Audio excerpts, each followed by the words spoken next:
It was a chilly night in early March, a couple of years ago.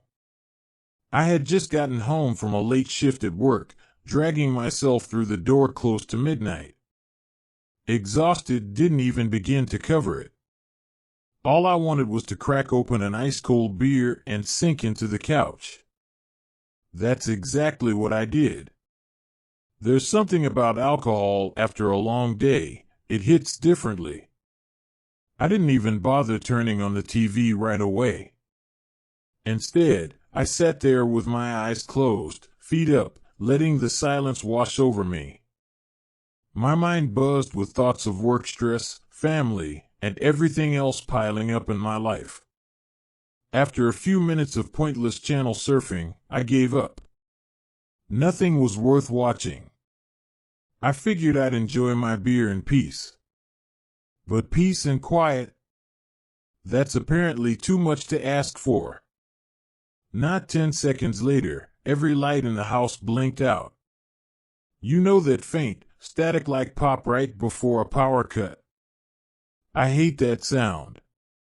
Our house had a habit of losing power randomly, and this time was no different, or so I thought. Annoyed, I stepped outside to see if the blackout extended to the neighbors. As I shut the door behind me, I noticed one house down the street still had lights on. Great, I thought, it's just us.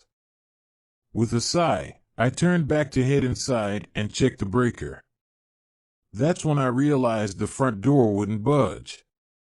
Locked. I jiggled the handle, baffled.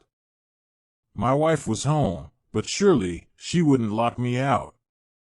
I knocked loudly and called her name. No response.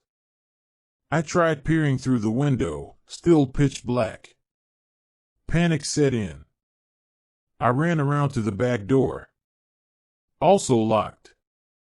That was odd. My wife rarely locked both doors. Something wasn't right. Then I saw it. The garden hose, which I knew had been neatly coiled earlier, was sprawled out on the grass near the breaker box. My heart dropped. Someone had cut the power on purpose. Without thinking, I bolted to the nearest window and squinted into the dark. This time, I caught sight of two beams of light bouncing wildly inside. Flashlights. They weren't just rummaging, they were stealing. Rage boiled inside me. The audacity of breaking into my house while I was home. I reached for my phone, only to realize I'd left it on the couch. Perfect.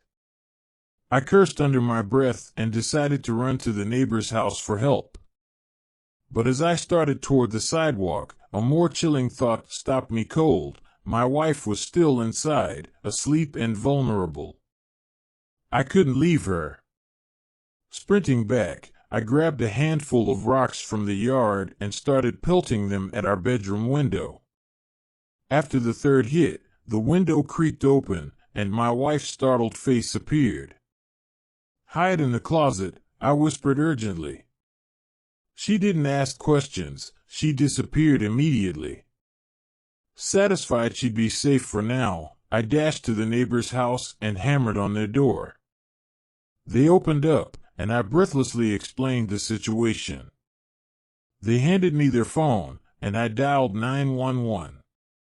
As we waited for the police, I stood on their porch, praying my wife would stay hidden and the intruders wouldn't find her.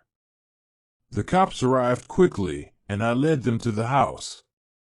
They stormed in, but it was too late.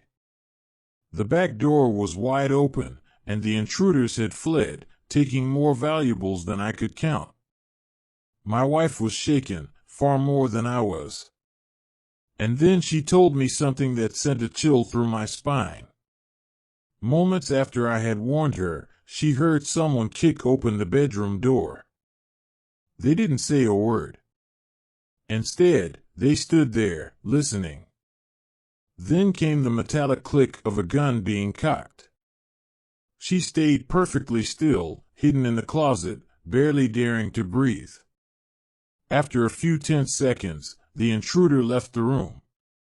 I can only assume they heard the rocks I'd thrown and panicked. Even now, years later, I can't shake the guilt. What if I hadn't stepped outside? What if I hadn't warned her in time? We still live in that house, though, and we have no plans to move. But every so often, I think about that night and how different things could have turned out.